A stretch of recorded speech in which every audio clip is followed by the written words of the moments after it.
Well, what's happening, everybody? This is GreenBean, and welcome to another late night vlog.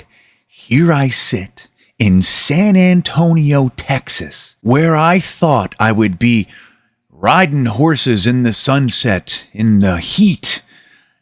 It is frozen outside. I mean frozen. Are you gonna please download a few laws in this 20 degrees right now. It even got down to 17 degrees in San Antonio. I just can't believe it. But that gave me some time to do some things. We did the Thursday Thick of It earlier with Ali and Frankie and Wat2K and Jeremy. Great show. And I got to pay attention to some Senior Bowl stuff. But I also caught wind of a lot of the other drama that's going around the NFL.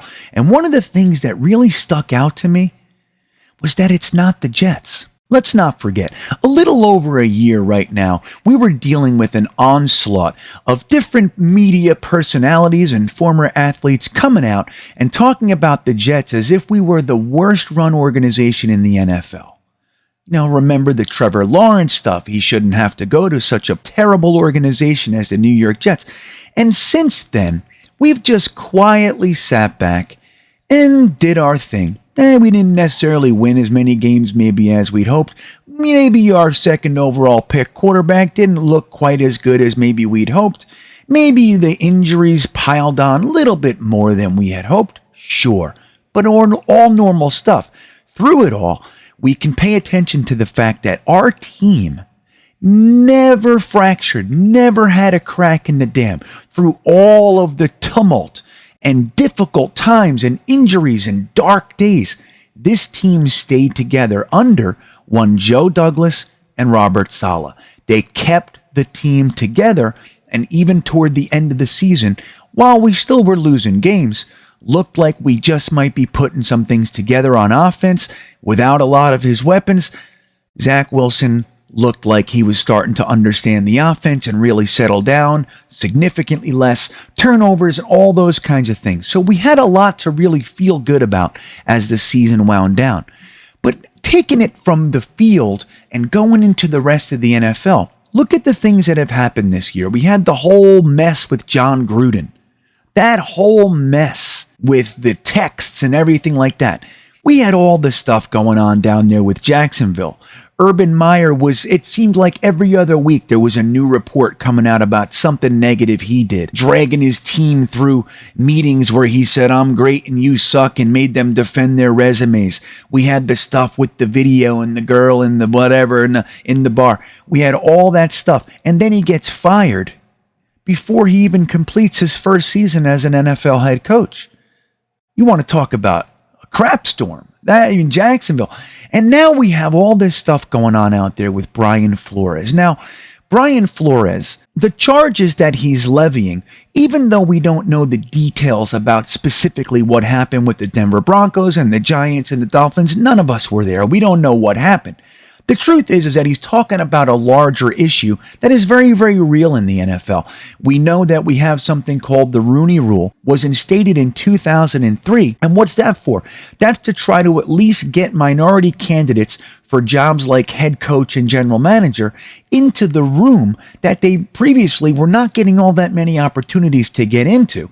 So people say the Rooney Rule is flawed, and you have a case. The one thing we can't deny is that prior to the Rooney Rule, only 7 minority head coaches were ever hired by the NFL. 7. Since the Rooney Rule, which again was 2003, which is 19 years ago, we have 22. Now, are we there yet? No. But there's a significant difference. In the entire history of the NFL up until 2003, 7 minority candidates had made it to the head coaching role. Since 2003, 22. So it seems like we're at least making progress. Now, does that mean the issue is gone? No. Does it mean that Brian Flores' gripes are illegitimate? I'd say no. I'd say that there's definitely some meat on the bone. But the specifics, when he pulls out teams and people, once again, It's not the Jets. And I'll remind you that before the Rooney Rule in 2001, the Jets did hire a minority head coach in one Herm Edwards. It didn't have to take the Rooney Rule for the New York Jets to hire a minority candidate, which is obviously a good sign. Since then, we've also had Todd Bowles, and our current head coach, Robert Saleh, is also a minority candidate. So the Jets are on the right side of that. We've had 3 since 2001. Now, again, am I alluding that anything's fixed? No. But the New York Jets have been on the right side of that situation when compared to other teams. One team that is being accused of some things is the New York Giants, who have never hired a minority head coach. So when Brian Flores brings up complaints about the New York Giants, there's something there. Now, I don't know the reasons behind anything or anything like that, but you can see the difference with the New York Jets and the New York Giants. There's significant difference where this issue is concerned. Now, one of the other things that he said was that Bill Belichick reportedly texted Brian Flores, but thought he was going to text Brian Dable, congratulating him for landing the Giants head coaching job before Flores had even interviewed. So if that's true, that's a pretty grimy thing. Number one, why does Bill Belichick know in the first place? So that's the issue. But look, I'm going to be real square here. Bill Belichick is not exactly the model for how to run an organization. Now, granted, he's one of the greatest coaches of all time, all that sort of stuff, wins, all that stuff. You can't take anything away, except that you kind of can, because that organization run by Bill Belichick has been caught cheating 4 times. They've had draft picks taken. They've had penalties levied, all kinds of stuff. I don't even know why the guy's still allowed to be in the NFL. Clearly, there's something more important, right? The name, the wins, the money, whatever it is. Something's more important than just making sure that the NFL is cleaned of things like that.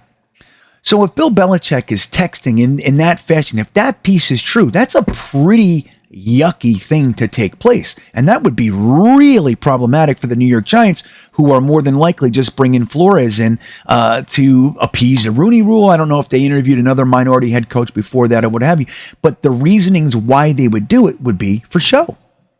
For show. I thought Brian Flores was an excellent candidate for the Giants. That's what I thought. I thought that's where he was going to go. And then I thought Russell Wilson or Deshaun Watson were coming, the whole thing.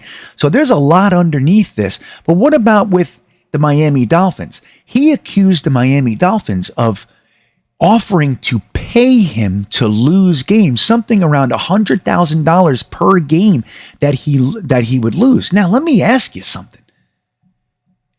How do you feel about the NFL if that is going on? Look at a team like the Jets. Last year, we were doing what? Tanking. Now, were we officially tanking? Maybe not.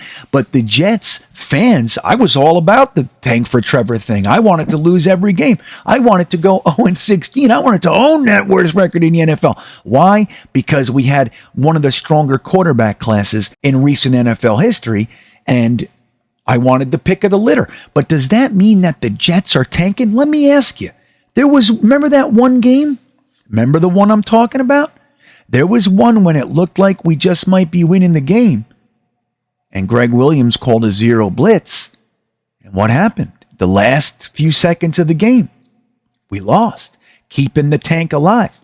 Now, Greg Williams was subsequently fired right after that. Within hours of making that call, he was no longer hired with the New York Jets. But what if the NFL or the Jets or whoever did offer him $100,000 or maybe more to throw that game? Maybe Greg Williams has been making all kinds of money. Now, I'm not trying to accuse Greg Williams. I'm just saying there are scenarios. There are scenarios that could be in question. Now, do I think the New York Jets would do something like that? I'm going to be real honest with you. I don't think that the New York Jets ownership even knows enough about the situation to do something like that. I think that the owners, Woody and obviously Christopher, his younger brother Johnson, they've been running the team for X amount of years. I don't think that the Johnsons would even know to do something like that. Now, I'm not trying to say that they're not savvy in their own way, but I'm just saying I don't think that the Jets would even think of something like that. But it does bother me. What if we found out as fans that the New York Jets, for whatever reason, wanted to lose. All this time we've been rooting and spending time and money and buying this and watching the draft and researching. And then you find out, oh yeah, the Jets were trying to lose the whole time. Wouldn't that piss you off? That would piss me off. I'd be bothered by that. So if that's what's going on in Miami, if that's what's going on in other places around the NFL, there were accusations about Cleveland as well. The Cleveland Browns. Hugh Jackson came out and said some stuff. So how interesting is this that if teams really are throwing games, guys, throwing games, with all the, there's been accusations that Vegas really runs the NFL. So what if that's really what's going on? That this Brian Flores thing could really blow everything up. But the key item I want us to focus on as Jets fans is that through it all, Urban Meyer, John Gruden, all this stuff with Daniel Snyder being before Congress. Daniel Snyder had to defend himself in front of Congress. Brian Flores, everything going on. The New York Jets have been a side of all of it. And then when you look at them through the right lens, the New York Jets are actually on the right side of this entire issue. Whether it's drama, whether it's throwing games and all that kind of stuff. Because look, if we were tanking, we would have tanked. We ended up winning games and getting the second overall pick instead of the first overall pick. So the argument kind of loses some weight there because we didn't tank. If we were trying to tank, we probably would have. But for the whole scenario with the minority head coaches, look at what we're doing in the Senior Bowl right now. 2 of the 4 coaches that we elevated are minority candidates. And Ron Middleton and our boy Leon Washington being the special teams coordinator down there. So the Jets have kind of been on the right side of this. Maybe not to the degree that they need to be. Fair point. But they've been on the right side as one of the teams that tends to be moving in the right direction a little bit faster than everyone else. But the whole thing, when we look at the New York Jets as an organization under Joe Douglas, he said he wants the best culture in all of sports. That's what he wants. You see the players that we bring in, they're not drama queens. We got rid of all the potential divas and all that sort of stuff. Tremaine Johnson, Darryl Roberts, obviously Jamal Adams, all that stuff. Marcus May will be gone this year with the little bit of drama that he did bring on second thought with the DUI and his agent, whatever that is. But look, even when you look at the Marcus May stuff with his agent tried to bait Joe Douglas out numerous times. Did we hear a peep? No. So when you look at the players, you look at the coaches, we have no drama queens. Everybody is of high character. They've placed the focus on that. Under Joe Douglas, this regime is on the right side of things. And I think it's really important to remember that when we're rooting for a team. You don't see us in any of the headlines about any of this stuff. The biggest thing that we have outside of the Marcus May thing is Mekhi Becton eating too much? That's where we are. That's what we got. That's our drama. I'm thankful for that. So let me know, is there something I missed? What do you think about all this stuff? The Brian Flores, I think it's just the beginning. I think we're going to find out a whole bunch of stuff. Obviously the Broncos and the Giants and the Dolphins, and they're all saying, no, this is preposterous. But I don't know. Where there's smoke, there's fire. And if more coaches kind of jump into this, I think that we could see a really big one here. Anyway, let me know what you think. I'm watching with piqued interest on this one. I want to see what's really going on. And with all that said, have a great night and go Jets.